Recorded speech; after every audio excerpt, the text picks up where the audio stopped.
Thank you for purchasing CeilingMAX, the surface mount grid system from ACP. Our products are developed to be easily installed yourself with a few basic instructions. We strongly recommend that you watch this video through to the end before beginning installation. There are installation tips at the end that will help you throughout the process. Before you begin, you will need a few tools: a chalk line or string line for creating straight line guides during installation, a drill with a Phillips screwdriver bit, a tape measure, tin snips, a utility knife, and a quantity of 1-inch long Phillips head drywall screws. The most important piece of preparation before you begin your CeilingMAX installation is calculating the alignment through room planning. Proper alignment will help you to achieve professional-looking results by balancing the borders around the edges of your room. In this example, we'll use 2-foot square tiles. First, measure the room in one direction. We'll take the length of this room. Round that measurement down to the nearest even-numbered whole foot. Subtract the whole foot number from the room dimension. Add 24 inches to the result. Take the result and divide by 2. This number will be the size of the border tile for the direction you measured. You will want to run a chalk or string line along the wall to mark this measurement for the length of the room. Let's run through it again to review. Now we'll measure the width of the room. We'll round that measurement down to the nearest even-numbered whole foot, subtract the whole foot number from the room dimension, add 24 inches to the result, take the result and divide by 2. This number will be the size of the border tile for this room dimension. Mark this measurement with chalk lines or string lines for the width of the room. Check the intersections of the border measurement chalk or string lines at the corners of the room to verify that they create a square 90-degree corner. Here are some important notes on making your border tile calculations. First, the border tile size won't get larger or smaller in relationship to the room dimension, so it's possible you may end up calculating a larger border tile for the shorter room dimension. As long as you follow the formula, your measurements will be correct. Second, you may be tempted to skip the formula and simply fill the leftover gap you have between the room dimension and the maximum number of whole tiles that will fit. We recommend that you stick with the formula. We've worked hard to help you create the most professional quality installation possible, and following the instructions carefully will ease your installation. Last, if you are using 2-foot by 4-foot tiles and would like to plan out your border tiles proportionately, this version of the calculation is in the tips section at the end of the video. Step 1. Installing the CeilingMAX wall bracket. Attaching the wall bracket will be your first step. The wall bracket comes at 8-foot sections and can be easily trimmed to length with your tin snips. The wall bracket will be installed around the perimeter of the room. The wall bracket is designed to be mounted with the larger flange facing up toward the ceiling. This gives you 2 options for securing the bracket. You can use your drywall screws to secure the bracket by driving the screws horizontally through the bracket into the wall, or you can drive the screws into the ceiling through the extended portion of the deeper flange. Using the extended flange to secure the wall bracket to the ceiling can also be used to create a clean exposed border where you may want to end your CeilingMAX installation due to a natural break in the ceiling or the border of another room. When securing the wall bracket, drywall screws can be installed into the ceiling joists, or the wall, and should be spaced 16 to 24 inches apart. You have 2 easy options for the corners of the room where the wall brackets meet. The first and simplest option is to simply cut the wall brackets to proper length and create the corner by overlapping the ends of the bracket to create a square joint. For a more finished look, Miter cut the lower flange on the wall bracket that is exposed lower at the joint with your tin snips. Step 2. Cutting and installing the first row of top hangers. The top hanger comes in 8-foot sections and is installed by fastening directly to the joists or to the existing ceiling.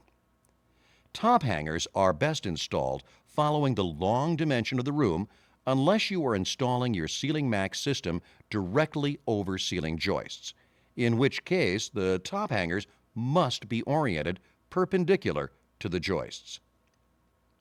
The first top hanger in each row will need to be trimmed so that the notch closest to the end is aligned with the chalk lines you made to mark the border tile dimensions, and the cut end is in the wall bracket.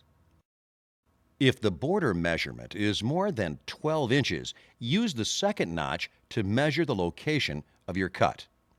Once you've verified this measurement, it may save time in step 3 if you cut enough top hangers to account for the number of top hanger rows you'll need for the project. Your first row of top hangers will be aligned along the border tile chalk or string line. Use a drill with a Phillips bit to attach the first row of top hangers to the joist or ceiling surface with the drywall screws, placing one screw in each joist, alternating sides of the channel. If attaching to a ceiling surface with the joists concealed, screws should be 16 to 24 inches apart. To continue the first row of top hangers, cut a 6-inch section of runner and use it as a temporary splice to connect the attached top hanger to the next, preserving alignment while you install the screws. When the first row is complete, cut the last top hanger in the row so it fits into the wall bracket. Your last notch in the top hanger before the wall should align with your border tile line. Step 3. Installing the remaining top hangers and cross tees.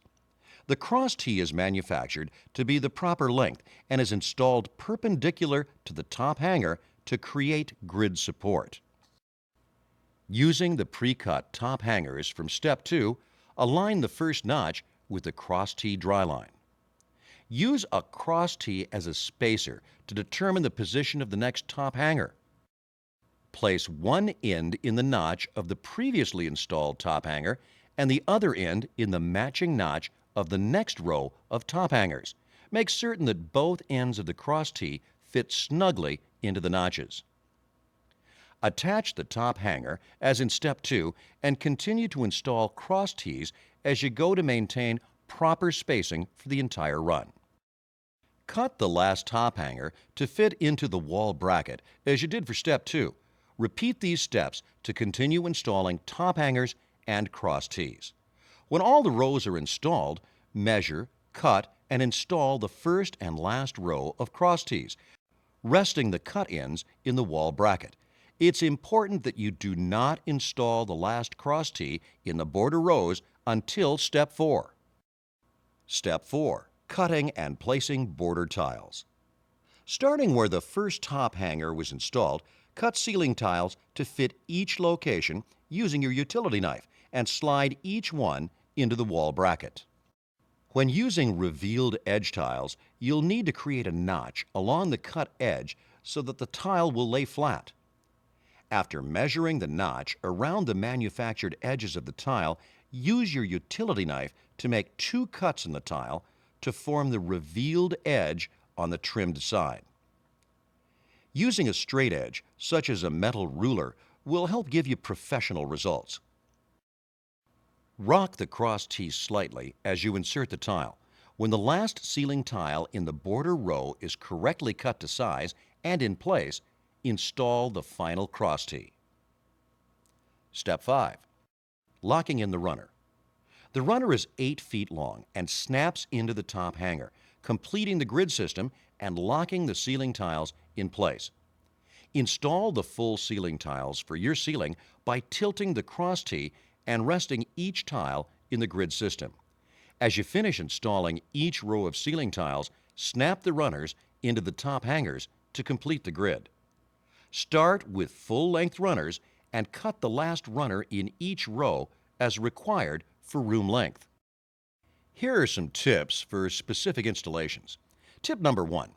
Before you begin, box in any ducts, piping, or window openings to create a wall or ceiling surface and frame the CeilingMAX installation around it with wall brackets. Tip number 2.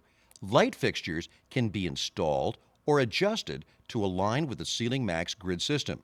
Make sure to provide adequate space, 1/4 inch preferred, between the outer dimensions of the fixture and the ceiling tile. This is especially important when the lighting is recessed incandescent. If you plan to use lighting designed for use with suspended ceiling systems, the fixture must be supported by the joists, not by the CeilingMAX grid system. Tip number 3. If starting a room with a full-size flat tile, or if you are using revealed edge tiles, order 25-inch tees from the manufacturer. Tip number 4. To accommodate 1/2 inch conduit or pipes, they must run parallel to the direction of the top hangers. After planning your room appropriately and installing the top hangers, notch the vertical portion of the cross tee or runner with your snips. Tip number 5. If using 2-foot by 4-foot tile, round the 4-foot tile dimension of room measurement down to the nearest number divisible by 4. Add 48 inches to the remainder and divide by 2 to determine your border tile size.